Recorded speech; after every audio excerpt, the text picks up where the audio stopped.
Hello दोस्तों, आप लोगों को सबको पता होगा कि भाई यूपी पीसीएल का जो एग्ज़ाम है वो 1 आध महीने में हो जाएगा। यूपी पीसीएल का जो एग्ज़ाम है वो 1-2 महीने के बाद यूपी पीसीएल का एग्ज़ाम है। ठीक है भाई, मैंने के सारे की सारी यूट्यूब चैनल देख लिए, वो कहीं पे भी यूपी पीसीएल टीजी2 की कहीं भी तैयारी नहीं करा रहे हैं, कहीं भी यूपी पीसीएल टीजी2 की तैयारी नहीं करा रहे हैं। तो मैंने आप लोगों के लिए एक बुक है, ये ITI की सभी लोगों के पास ये वाली बुक होगी, जो भी यूपी पीसीएल टीजी2 की तैयारी कर रहा होगा उन सभी के पास ये वाली बुक होगी। ये वाली बुक में जितने भी चैप्टर रहेंगे, यानी कि जो पहला वाला पार्ट है इसमें 1 से लेके 16 चैप्टर, सारे के सारे चैप्टर मैं आपके कंप्लीट करा दूंगा, सारे के सारे चैप्टर मैं कंप्लीट करा दूंगा। और इसमें क्या रहेगा भाई, आपका एक चैप्टर में एक वीडियो पूरा का पूरा कंप्लीट मिलेगा। कैसा? एक चैप्टर एक वीडियो, एक चैप्टर एक वीडियो, एक चैप्टर एक वीडियो, यानी कि पूरे के पूरे सिर्फ और सिर्फ एक चैप्टर में एक वीडियो खत्म। पहले वाले चैप्टर में आपको पता होगा वो है इलेक्ट्रिसिटी कंसेप्ट। कौन सा है? Electricity concept. इसको हिंदी में कहते हैं विद्युत अभिधारणा। क्या कहते हैं? विद्युत अभिधारणा।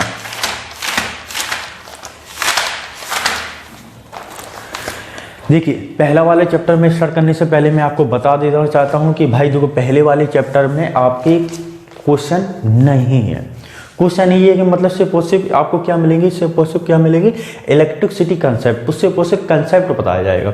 इसमें आपको कोई भी ऑप्शन क्वेश्चन नहीं है, जैसे कि पहले वाले में नहीं है क्वेश्चन, सेकंड वाले क्वेश्चन में 190 क्वेश्चन है, थर्ड वाले में कुछ क्वेश्चन है, और सारे के सारे ऑब्जेक्टिव क्वेश्चन है। मैं क्या करूँगा कि भाई आपको एक एक क्वेश्चन आपकी स्क्रीन पर क्वेश्चन आ जाया करेगा, और बाकी का क्वेश्चन मैं उसका आंसर आपको यहाँ पे डिटेल से बता दूंगा। जहाँ पे सवाल आएगा वो भी डिटेल से बता दिया करूँगा आपको। ये वाला बुक आपको पता होगा। चलिए स्टार्ट करते हैं। पहला वाला चैप्टर है। पहले वाले चैप्टर में आपको यही करूंगा कि भाई पहला चैप्टर रहेगा, उसको एक ही वीडियो में समझा दिया करूंगा। कहीं भी आपको कोई प्रॉब्लम हो तो आप कमेंट्स कर सकते हैं। पहला आता है कि भाई विद्युत होता क्या है। देखिए भाई, विद्युत एक प्रकार की ऊर्जा है जो ऊर्जा संरक्षण नियम के अनुसार कार्य करती है। इसका क्षय नहीं होता, बल्कि इसे एक रूप से दूसरे रूप में बदला जा सकता है। भाई क्या होता है भाई? जो विद्युत होती है वो क्या होती है? विद्युत को इंग्लिश में क्या कहते हैं? वो कहते हैं इलेक्ट्रिक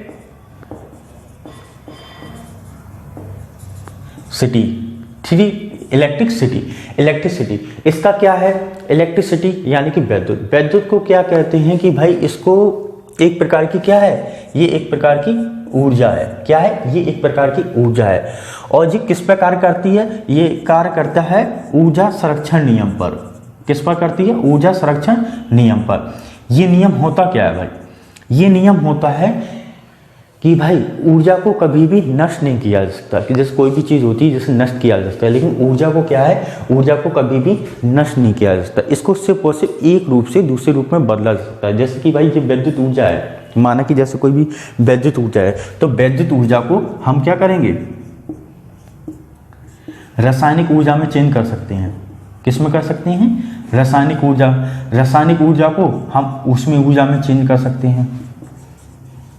ठीक है, यानी कि इस ऊर्जा में चेंज कर सकते हैं। किसी भी ऊर्जा को, चाहे विद्युत ऊर्जा हो, चाहे रासायनिक ऊर्जा हो, चाहे ऊष्मीय ऊर्जा या चुंबकीय ऊर्जा हो, यानी कि एक ऊर्जा से दूसरी ऊर्जा में चेंज कर सकते हैं। अपना नेक्स्ट पॉइंट है, देखो भाई मैंने ये बता दिया। तात्पर्य यह है कि विद्युत ऊर्जा को ऊष्मीय ऊर्जा में, रासायनिक ऊर्जा, चुंबकीय ऊर्जा अनेक रूपों में बदला जा सकता है। अब समझते हैं कि भाई ये विद्युत आवेश क्या होता है। भाई देखिए, विद्युत आवेश क्या होता है? किसी पदार्थ का वह विशेष गुण जिसके कारण वह अपनी चारों में विद्युत चुंबकीय या विद्युत चुंबकीय प्रभाव को उत्पन्न करता है या उसका अनुभव करता है, विद्युत आवेश कहलाता है। भाई आवेश आप समझ लीजिए, आवेश क्या होता है? भाई ये कोई जैसे कण है, इसके आसपास कोई चुंबकीय क्षेत्र बन रहा है। क्या बन रहा है? चुंबकीय क्षेत्र का अनुभव हो रहा है या विद्युत क्षेत्र का अनुभव हो रहा है, तो उसे क्या कहेंगे? उसे कहेंगे हम आवेश। क्या कहेंगे उसे कहेंगे हम आवेश। नेक्स्ट क्वेश्चन है, किसी पदार्थ के आवेशित होने का तात्पर्य हो तो उस पदार्थ में इलेक्ट्रॉन की कमी होगी, आदि होगी। अगर जैसे कोई भी पदार्थ है, ये क्या हो रहा है? ये हो रहा है आवेशित हो रहा है। क्या हो रहा है? या आवेशित हो रहा है। या तो इसमें कमी होगी या अधिकता होगी, अधिकता। ठीक है, ये आप लोगों को समझ में आ गया। अब सुनो, ये यदि किसी पदार्थ में इलेक्ट्रॉन की कमी हो रही है, क्या है कि भाई किसी भी पदार्थ में इलेक्ट्रॉन की कमी हो रही है, यहाँ पे, तो इसका मतलब क्या है? ये धन आवेशित है। कैसा है? ये हो जाएगा धन आवेशित हो जाएगा। और यहाँ पे अधिकता हो रही है, जो यहाँ पे लिखा हुआ है आप लोगों की बुक में आप चेक कर सकते हो, अधिकता हो रही तो ऋण आवेशित होगा। क्या होगा? ये हो जाएगा आपका ऋण आवेशित। ठीक है। अगर कमी हो रही है तो धनावेश और अधिकता है तो ऋण आवेशित हो जाएगा। नेक्स्ट है, अब आते हैं कि भाई इसमें लिखा है वैद्युत की खोज।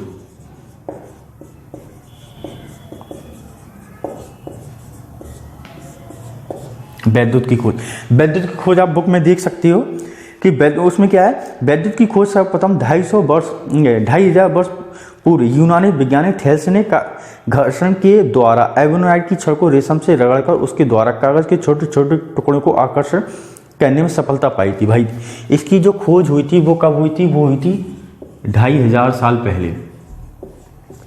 कब हुई थी? विद्युत की जो खोज की थी वो कब हुई थी? वो हुई थी 2,500 साल पहले। ठीक है। उसके जो वैज्ञानिक कहाँ के थे? वो थे यूनान के, यूनानी। इसके जो वैज्ञानिक थे वो कौन थे? यूनानी। ठीक है। उस वैज्ञानिक का नाम क्या था? वो था थेल्स। क्या था? थेल्स था। उन्होंने एक प्रैक्टिकल किया था। भाई क्या किया था इन्होंने? एक एवोनाइट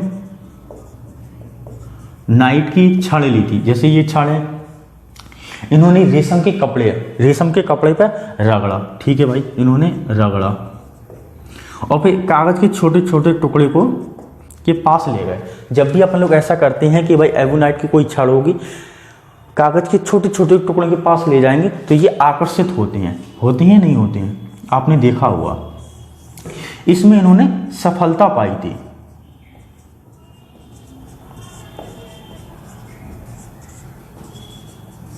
इसमें इन्होंने सफलता पाई थी। अब देखिए भाई, वैद्युत की खोज कब हुई थी? 2,500 साल पहले हुई थी। कौन वैज्ञानिक से? यूनानी वैज्ञानिक का नाम क्या था? थेल्स। इन्होंने क्या किया था?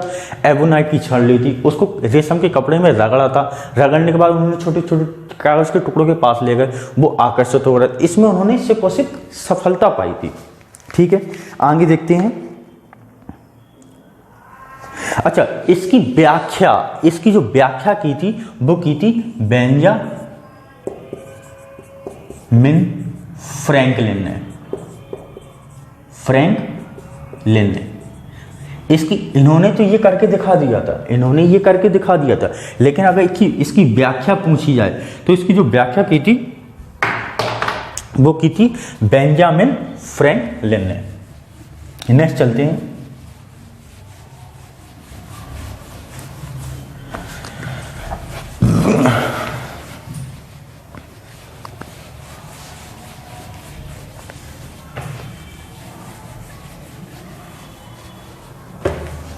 जल्दी करते हैं, थोड़ा लंबा भी हो सकता है वीडियो।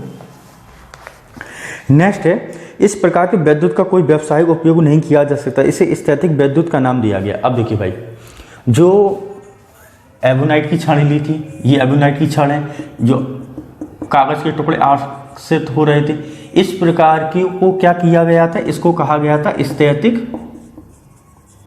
विद्युत। अब भाई ये बताइए, इस चीज का तो आविष्कार हो गया कि भाई आकर्षित हो रहे हैं, क्या इसका प्रयोग अपन लोग उसमें कर सकते हैं, मशीन में? नहीं। क्या फैक्ट्री में कर सकते हैं इसका प्रयोग? नहीं। तो इस प्रकार की जो विद्युत को क्या कहा गया था? स्थैतिक विद्युत। क्या कहा गया था? स्थैतिक विद्युत। आगे देखते हैं।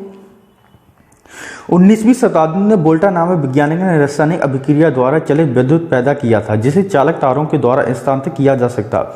यह चल विद्युत कहलाया है। इसके बाद देखो भाई, अब क्या हुआ भाई? 19वीं शताब्दी में। कब हुआ था? 19वीं शताब्दी में, 19वीं सदी में।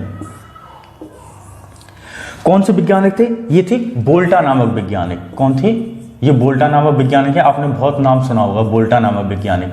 इन्होंने क्या किया था भाई? इन्होंने क्या किया था? कुछ रासायनिक अभिक्रिया की थी। क्या किया था?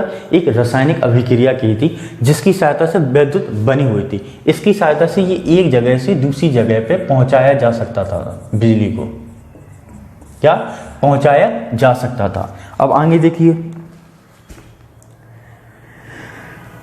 इसके बाद फैराडे ने विद्युत चुंबकीय बल रेखाओं का घनित चालक द्वारा लगातार छेदन करके भी चल विद्युत का उत्पादन किया। इसके बाद बहुत से सारे वैज्ञानिक आए, जैसे कि फैराडे ने भी इसका काफ़ी ज़्यादा यूज किया था, इसका एक्सप्लेन किया था। क्या किया था? एक्सप्लेन किया था।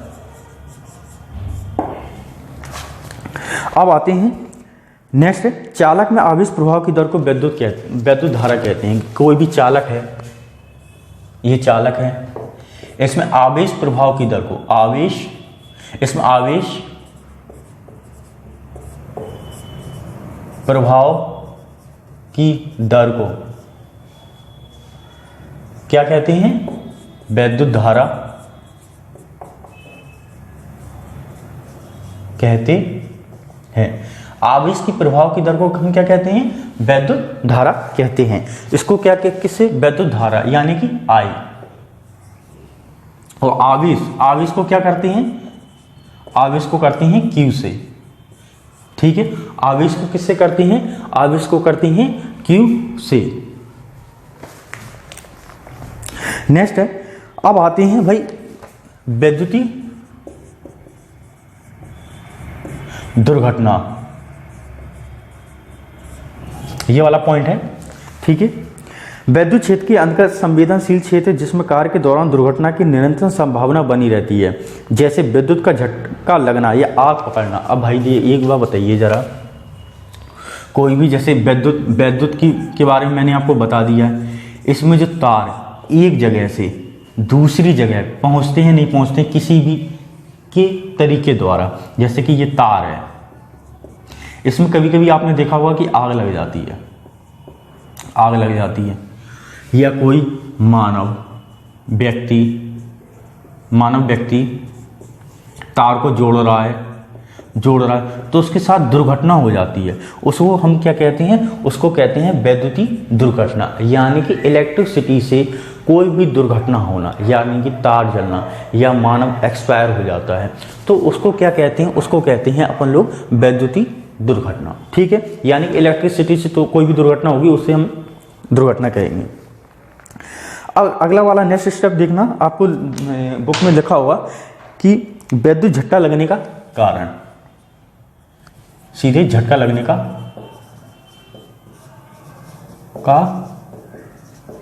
कारण। देखो भाई, इसमें लिखा है जब सामान्य 90 वोल्ट से अधिक वोल्टेज पर हमारे शरीर के आर पार विद्युत धारा प्रवाहित स्थापित हो जाती है तो हमें एक झटका का अनुभव होता है। क्या होता है? जब भी कोई 90 वोल्ट से अधिक वोल्टेज हमारे शरीर के आर पार विद्युत धारा प्रवाहित स्थापित हो जाती है तो हमें झटका लगता है।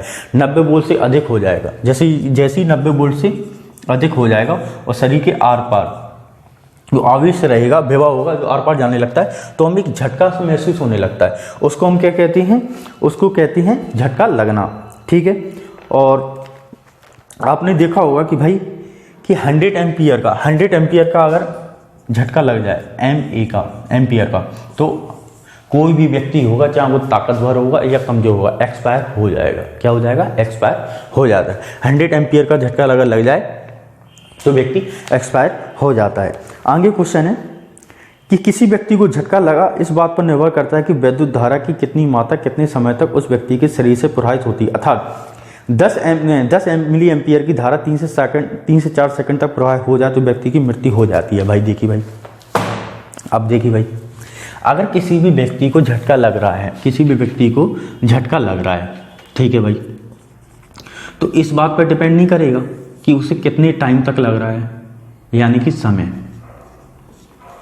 नहीं करेगा। क्या अगर किसी भी व्यक्ति को झटका लगता है तो उसका एक व्यक्ति को झटका लग रहा है तो कितने टाइम तक उसको करंट को सपोर्ट में रहा, यानी कि करंट के समक्ष रहा। तो भाई इसका रीजन क्या है कि भाई अगर इसमें क्या लिखा हुआ है कि भाई अगर 10 मिली एम्पियर का करंट है, क्या है ये? करंट है। अगर वो 3 से 4 सेकंड पकड़ लेता है, 3 से 4 सेकंड, 10 मिली एम्पियर का करंट है, वो 3 से 4 सेकंड अगर वो पकड़ लेता है तो आदमी की मृत्यु हो जाती है। इसे बोलते हैं आदमी टैं बोलना। क्या बोलते हैं? आदमी टैं बोलना। ठीक है, विद्युत दुर्घटना से बचने के लिए कार्यशालाओं में लगे सुरक्षा संकेतों का अनुपालन करना चाहिए, ये सभी लोग जानते हैं। प्रत्येक कार्यशाला में अग्निशामक यंत्र आवश्यक रूप से उपलब्ध होने चाहिए क्योंकि विद्युत के शॉर्ट सर्किट अथवा अन्य किसी कारण से कार्यशाला में लगी आग की रोकथाम आवश्यक है। अब देखिए भाई, ये तो हो गया, ठीक है। आप लोगों को ये तो बता दिया भाई झटका क्या होता है, ठीक है। आदमी कब एक्सपायर हो जाता है, कितनी देर तक होता है, ये भी आप लोगों को समझ में आ गया। अब लगती है कि भाई जो विद्युत में जो आग लगती है वो कितने टाइप की लगती है, इलेक्ट्रिसिटी में जो आग लगती है वो कितने टाइप की होती है।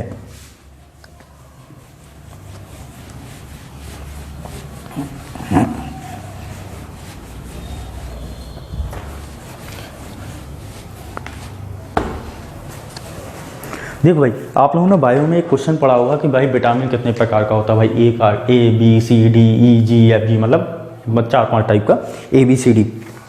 ऐसे ही आग की जो किस्में होती हैं वो होती हैं 4 टाइप की। कौन सी होती है? इसको श्रेणी में बांटा गया है, ABCD। कैसा? ABCD। ये इसको बांटा गया है किसमें? 4 किस्म का। ये है श्रेणी A, ठीक है। ये है श्रेणी B और ये है श्रेणी C और ये है D, ठीक है। ये छोटा लिखा है काफी। अब देखिए A क्या होता, B क्या होता, C क्या होता और D क्या होता। देखिए भाई, अगर लकड़ी कागज कपड़ा, लकड़ी कागज और कपड़ा से आग लग रही है, कैसे लग रही है? लकड़ी से लग रही है, कपड़ा से लग रही है और कागज से लग रही है, तो वो आग कौन सी होगी? लकड़ी, कपड़ा और कागज से लग रही है। तो जो आग होगी वो कौन सी होगी? वो होगी श्रेणी A टाइप की। कौन सी होगी? श्रेणी A टाइप की। ABCD। श्रेणी A में अगर लकड़ी से आग लग रही, लकड़ी से, कपड़ा और कागज से आग लग रही, तो वो कौन सी आग होगी? वो होगी श्रेणी A टाइप की आग। नेक्स्ट क्वेश्चन है, ज्वलनशील द्रव्यों एवं ठोसों जैसे मिट्टी का तेल, डीजल, पेट्रोल आदि से आग लगने वाली जो होगा वो होगा B टाइप की। B में क्या होगा? इसमें आ जाएगा आपका पेट्रोल आ जाएगा, डीजल आ जाएगा, ठीक है, मिट्टी का तेल आ जाएगा और ज्वलनशील पदार्थ। इसमें क्या होगा भाई? जो पेट्रोल पंप में जो आग लगती है वो श्रेणी B टाइप की आग होती है। कैसी होती है? श्रेणी B टाइप का। पेट्रोल से लग रही है, डीजल से लग रही, मिट्टी का तेल लग रहा है या ज्वलनशील पदार्थ से आग लग रही है, तो वो कौन सी आग कहलाई जाएगी? वो कहलाई जाएगी B टाइप की, ठीक है। अब आते हैं श्रेणी C टाइप में। अब C में क्या होता है भाई? C में देखिए जरा, सिलेंडर आदि से भरी LPG गैस आदि से लगी आग श्रेणी C टाइप की कहलाती है। भाई सिलेंडर से जो आग लगेगी, से आग लगेगी जो, या LPG गैस, यानी कि इसका फुल फॉर्म क्या होता है LPG का? इसका होता है लिक्विड पोटेशियम गैस। क्या होता है? Liquid potassium gas.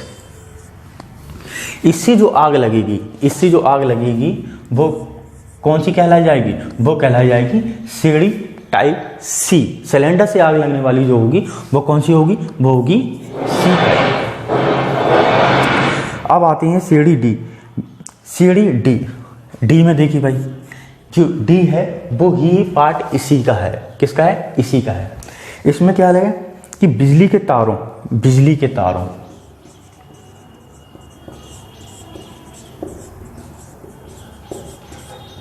ठीक है, बिजली के तारों में जो आग लगेगी वो लगेगी D टाइप की आग लगेगी। कौन सी लगेगी? D टाइप की। जो बिजली के तारों में, ट्रांसफार्मर में जो आग लग जाती है वो कौन से टाइप की होती है? वो होती है D टाइप की। अच्छा, इसको बुझाने के लिए किसका प्रयोग करती हैं? इसको करती हैं CO2 का प्रयोग। किसका प्रयोग करते हैं? CO2 का। इसको क्या कहते हैं? इसको कहते हैं कार्बन डाइऑक्साइड और या CTC। ये आग जो कहलाती है वो कौन सी टाइप की कहलाती है? वो कहलाती है D टाइप की। कौन सी कहलाती है? D टाइप की। मैंने आपको बता दिया है ABCD। A में होती है लकड़ी, कपड़ा और कागज में, ये A टाइप की हो जाएगी। B टाइप में आपको बता दिया डीजल, पेट्रोल और कौन सा है, मिट्टी के तेल में लग रही है, ज्वलनशील पदार्थ है, तो उसमें हो जाएगा बी टाइप का। सी टाइप का आपको बता दिया भाई, सिलेंडर से आग लग रही है गैसेस वगैरह से, तो ये हो जाएगा आपका सी टाइप। सी से आप रखिए सिलेंडर, ठीक है। डी टाइप में, डी बिल्कुल लास्ट में आता है, ए बी सी डी। जो डी होगा, आप क्या पढ़ रहा है, इलेक्ट्रिसिटी। इलेक्ट्रिसिटी से जो भी आग लगेगी वो कहलाई जाएगी डी टाइप का, ठीक है। अब आते हैं भाई, अब तो ये हो गई आग लगने वाली बात, ठीक है। ये आग लग चुकी है, यानी कि आग लग चुकी है, अब इसका बुझाने का काम भी होगा, समझ रहे हो, इसका बुझाने का काम। अब यहाँ पे तो आग आप लोगों ने लगा दी है भाई, ए टाइप की आग लग गई, बी की लग गई, सी की लग गई, डी की लग गई, अब इसको बुझाने का काम तो होगा। अब आप एक बार बताइए भाई, जैसे कि भाई बिजली के तारों में आग लग गई, यहाँ पे आग लगी, क्या आप यहाँ पे पानी डालोगे, नहीं। क्या यहाँ पे मिट्टी का तेल डालोगे, नहीं। जितनी भी टाइप की आग लगती है उसके तरीका भी अलग अलग होता है बुझाने का। क्या होता है, बुझाने का तरीका भी अलग अलग होता है, जिसे क्या कहते हैं, उसे कहते हैं अग्नि शामक यंत्र। जो यंत्र से बुझाते हैं उसको क्या कहते हैं, अग्निशामक यंत्र।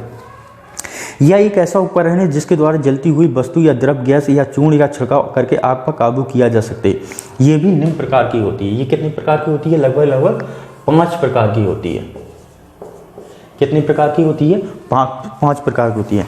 हर जैसे जो ए टाइप है, बी टाइप है, वो सी टाइप है, यह मैं आपको बता दिया है। अब आते हैं आग बुझाने का।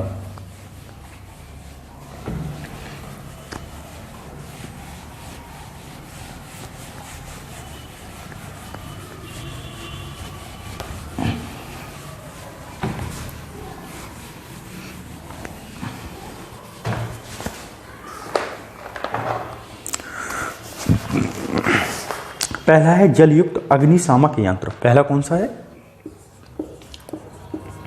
जल युक्त अग्निशामक यंत्र। इसमें क्या करेंगे, ये भाई ध्यान से देखिए जरा। इस प्रकार के यंत्र में वायु दाब के साथ जल भरा रहता है, जिसकी बौछार आग पर करने पर आग पर काबू पा सके। यह सीढ़ी ए में की बुझाने के काम आती है भाई। सीढ़ी ए में क्या था, सीढ़ी ए में था अपना कपड़ा था और कागज था। कपड़ा था, कागज था और जूट था, ठीक है। कपड़ा, कागज, जूट और लकड़ी भी थी। तो भाई देखो, जलयुक्त अग्निशामक यंत्र में क्या करते हैं कि भाई इसमें क्या है, इसमें प्रेशर रहता है, प्रेशर रहता है पानी का। तो जब ये वाली आग, ये वाली आग, ये वाली आग और ये वाली आग लगती है तो पानी का छिड़काव किया जाता है प्रेशर के साथ, तो आग बुझ जाती है। क्या, आग बुझ जाती है। अब आती हैं सेकंड नंबर का, झाग पैदा करने वाला। कौन सा होता है, झाग पैदा करने वाला। अब इसमें क्या होता है कि भाई झाग पैदा होता है, इसमें क्या होता है, जिस सेकंड टाइप का है, टोटल जो है वो कितने टाइप के हैं, वो है 5 टाइप के हैं, याद रखना 5 प्रकार के हैं, 5 प्रकार के। झाग पैदा करने वाले में क्या होगा, इस प्रकार के यंत्र में जल की बौछार के साथ झाग भी छोड़ते हैं। इस प्रकार के अग्निशामक यंत्र में बी की आग बुझाई जाती है भाई। बी की आग किसमें होती है, बी की आग होती है ज्वलनशील पदार्थ में। अब देखिए भाई, इसमें हो जाएगा आपका बी का, इसके साथ ये तो भाई जल है, जल भी हो जाएगा और प्लस झाग भी होगा, जल भी होगा और प्लस झाग भी होगा। तो इसमें कौन सी टाइप की बुझाई जाती है, इसमें होती है बी टाइप में। बी टाइप में मैंने आपको क्या क्या बताया था, वो बताया था आपको पेट्रोल और डीजल। पेट्रोल हो गया, डीजल हो गया और मिट्टी का तेल, ठीक है, ये आप लोगों को बता दिया था। अब आते हैं नेक्स्ट क्वेश्चन है, सूक्ष्म पाउडर वाला अग्निशामक यंत्र। ये है 3rd नंबर का, सूक्ष्म पाउडर वाला अग्निशामक यंत्र। इसमें क्या होता है भाई, इसमें आप ध्यान से समझिए। इस प्रकार के यंत्र में जल के स्थान पर वायु दाब के साथ अज्वलनशील चूर्ण भरा होता है। इसका उपयोग सी प्रकार के बुझाने में किया जाता है। भाई ये देखिए जरा, देखिए इसमें होगा ए टाइप का, इसमें हो गया बी टाइप का, इसमें हो गया सी टाइप का, ठीक है भाई। देखो पहला टाइप आप इसे इस तरीके से याद भी रख सकते हैं, ए टाइप, बी टाइप और सी टाइप। इसमें क्या करेंगे, सूक्ष्म वाला, इसमें कौन कौन सी बुझाई जाती है, इसमें बुझाई जाती है सी टाइप की आग। कौन सी, सी टाइप की आग। और सी टाइप की मैंने आपको बताया था, सी से आप याद रखिए सिलेंडर वाली आग। कौन सी, सिलेंडर वाली आग। ठीक है, इसमें इन्होंने क्या बताया है, इस प्रकार के यंत्र में जल के स्थान पर वायु दाब के साथ आज्वलनशील है। भाई वायु दाब, इसमें वायु दाब का प्रयोग करते हैं, वायु दाब प्लस आज्वलनशील पदार्थ।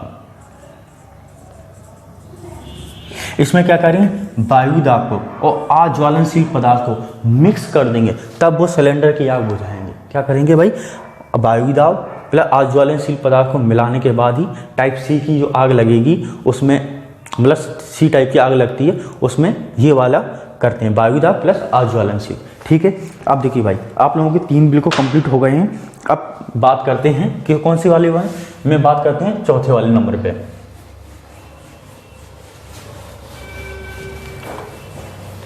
ये चैप्टर बिल्कुल एक वीडियो में पूरा का पूरा कंप्लीट हो जाएगा।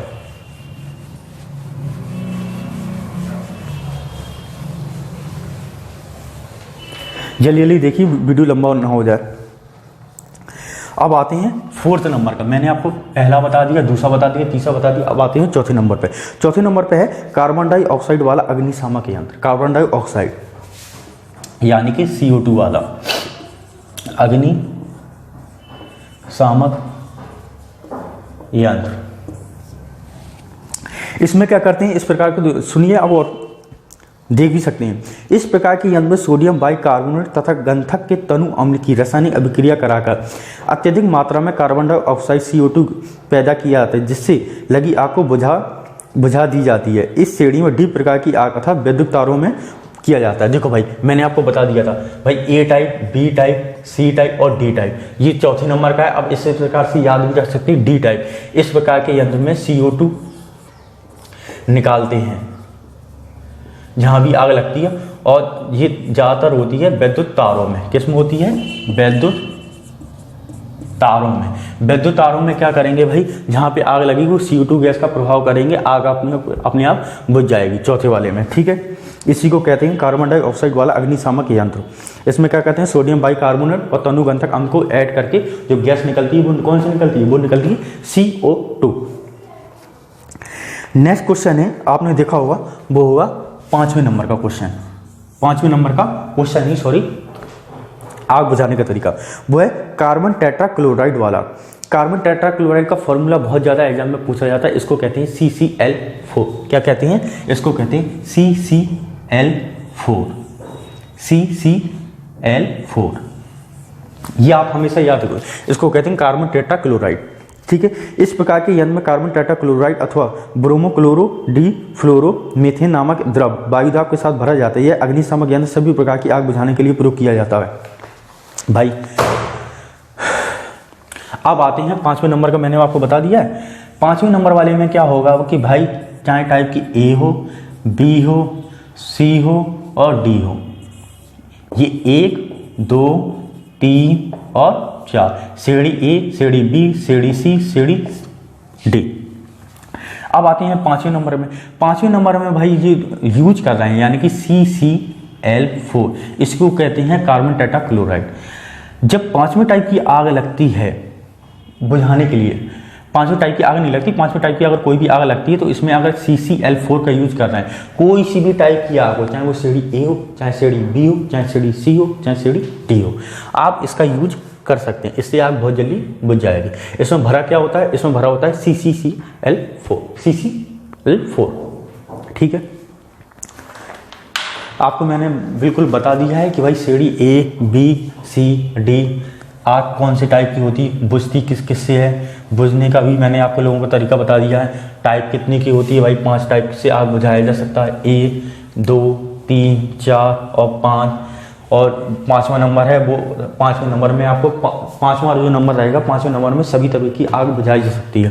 पहला नंबर रहेगा वो ए से रिलेटिव होगा, दूसरा नंबर होगा वो बी से रिलेटिव होगा, तीसरा नंबर होगा वो सी से रिलेटिव होगा और चौथा नंबर होगा वो डी से रिलेटिव होगा। जो 5वां नंबर बुझाने का तरीका होगा उसमें सभी प्रकार की आग बुझाई जा सकती है। अब इसमें आती हैं कुछ और पावर पॉइंट है। पावर पॉइंट को क्या कहते हैं भाई? स्मरणीय तत्व। इसमें से जो पहला वाला है, अगर आप बुक में चाहो तो बुक से देख सकते हो आप। ये मैंने बुक आप लोगों को बता दी है। अर्थ में नमक कोयला जल डालने से वहाँ के आसपास की भूमि नमी बरकरार रहती है। अर्थ में नमक और कोयला, भाई आपने देखा होगा अर्थ में जो अर्थ करते हैं उसमें हमेशा क्या करते हैं? नमक प्लस कोयला जरूर डाला जाता है, या नमक या कोयला डाल देते हैं। उसमें क्या होती है? उसमें नमी बनी रहती है। नमी बनी रहने से क्या होता है? नमी बनी होने से अर्थ में सपोज नमी की बहुत ज़्यादा जरूरत पड़ती है। नेक्स्ट क्वेश्चन है, अर्थिंग दो प्रकार की होती है, प्लेट अर्थिंग तथा पाइप अर्थिंग, जिनमें से GI की पाइप या प्लेट होती है। ठीक है, अर्थिंग भी दो प्रकार की होती है, एक होती है प्लेट अर्थिंग और एक होती है पाइप अर्थिंग। अब नेक्स्ट क्वेश्चन है कि भाई BHP का फुल फॉर्म क्या है? ये वाला क्वेश्चन बहुत ही इंपॉर्टेंट क्वेश्चन है, आप ध्यान से देना भाई। BHP का इसका नाम है ब्रेक हॉर्स पावर। इसका फुल फॉर्म क्या होता है? वो होता है ब्रेक हॉर्स और पावर। BHP का फुल फॉर्म कई एग्जाम में पूछा गया है। इसका जो एग्जाम फुल फॉर्म होगा वो क्या होगा? Break horse power. Next question है, 1 किलोवाट हावर बराबर होता है कितने किलो कैलोरी के बराबर होता है? 1 किलो हावर बराबर होता है कितने के बराबर होता है? वो होता है 860 किलो कैलोरी। 1 किलो वाट बराबर होता है 860 किलो कैलोरी के बराबर। ठीक है, नेक्स्ट क्वेश्चन है, भारत में संचालित विद्युत धारा की फ्रीक्वेंसी 50 हर्ट्ज से +3- होता है। अब देखिए भाई, भारत में जो भी लाइट बनती है, भारत में जो भी लाइट बनती है उसकी जो फ्रीक्वेंसी होती है वो होती है 50 होती है। कितनी होती है? 50 हर्ट्ज होती है। और इसी में जो +3- इसका मतलब क्या होता है कि भाई 50 तो होती है, इसी के ऊपर नीचे 3% अप डाउन भी हो सकती है। 50 तो होती है, कभी हो सकता है 49 पॉइंट कुछ ले लें या 51 पॉइंट कुछ और ले लें, यानी कि +3% ऊपर नीचे भी हो सकती है। लेकिन अगर क्वेश्चन में पूछा जाए तो सिर्फ आप यही करना, 50 हर्ट्ज ही होती है। ठीक है, नेक्स्ट क्वेश्चन है, कोई वस्तु सुपर कंडक्टर कहलाता है जब उसका प्रतिरोध शून्य हो जाए। भाई सुपर कंडक्टर कौन सा कहला जाएगा? आप लोगों को ये क्वेश्चन पढ़ा होगा। सुपर कंडक्टर कहलाया जाएगा जब उसका प्रतिरोध जो हो जाएगा वो क्या हो जाएगा? शून्य हो जाए। सुपर कंडक्टर कब कहलाया जाएगा? जब उसका प्रतिरोध जो रहता है वो शून्य हो जाए। कोई वस्तु पर सुपर कंडक्टर कहलाता है जब उसका प्रतिरोध शून्य हो जाता है। जब पता है पारा को -4 डिग्री C सुपर कंडक्टर की तरह करते हैं। भाई पारा को -4 डिग्री C पर यूज करते हैं। ठीक है, इसको हम सुपर कंडक्टर कहते हैं। क्या कहते हैं? Super conductor. ठीक है, नेक्स्ट क्वेश्चन है कि भाई 1 कूलाम बराबर होता है, 1 कूलाम बराबर होता है, वो होता है 1/10 EMU के बराबर। अगर 1 कूलाम की वैल्यू पूछी जाए और EMU में पूछी जाए तो 1/10 आएगा। और एक EMU पूछा जाए ESU में तो आ जाएगा 3 × 10⁹ ESU। 1 कूलाम की वैल्यू 3 × 10⁹ ESU होगा और 1/10 EMU बराबर होगा 3 × 10⁹ ESU के बराबर। ठीक है, अब बात करते हैं EMU। EMU का फुल फॉर्म होता है इलेक्ट्रोमैग्नेटिक यूनिट। EMU का मतलब होता है इलेक्ट्रॉनिक मैग्नेटिक यूनिट और ESU का मतलब होता है इलेक्ट्रोस्टैटिक यूनिट। क्या होता है? Electrostatic unit. EMU ESU। ठीक है, ये दोनों मैंने आपको बता दिया है। और एक और क्वेश्चन बिल्कुल लास्ट वाला क्वेश्चन रह गया है, वो है BIS। BIS इसको कहते हैं ब्यूरो ऑफ इंडियन स्टैंडर्ड। क्या है? Bureau of Indian standard. देखिए भाई, पहला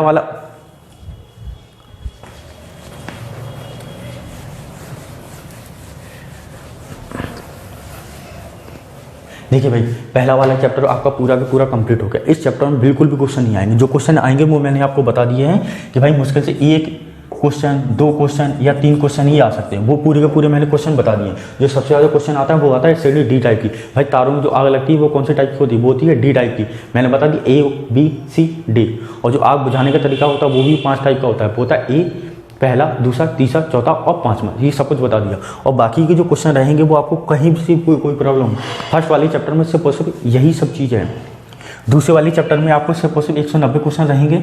सारे के सारे क्वेश्चन जो रहेंगे वो मैं आपको एक एक करके बता दिया करूँगा। आपकी स्क्रीन पर एक क्वेश्चन आएगा, मैं आपको यहाँ पर डिटेल बता दूंगा। और सुनो, अगर आपको ये वीडियो पसंद आए, अगर आपको ये पढ़ना है तो आप चैनल को सब्सक्राइब करना ना भूलें, ठीक है। और इस वीडियो को लाइक करें, शेयर करें। कोई भी प्रॉब्लम है तो आप मुझे इस नंबर पर मुझे कॉल कर सकते हैं 830325998 830325998 पर मुझे कॉल कर सकते हैं किसी भी टाइम। जिस टाइम मैं वीडियो बना रहा हूँ उस टाइम मैं आपका कॉल रिसीव नहीं करूँगा, लेकिन हाँ अगर आपकी मिस कॉल डली हुई है तो मैं आपको बाद में कॉल जरूर लगाऊंगा, ठीक है। Okay, bye bye.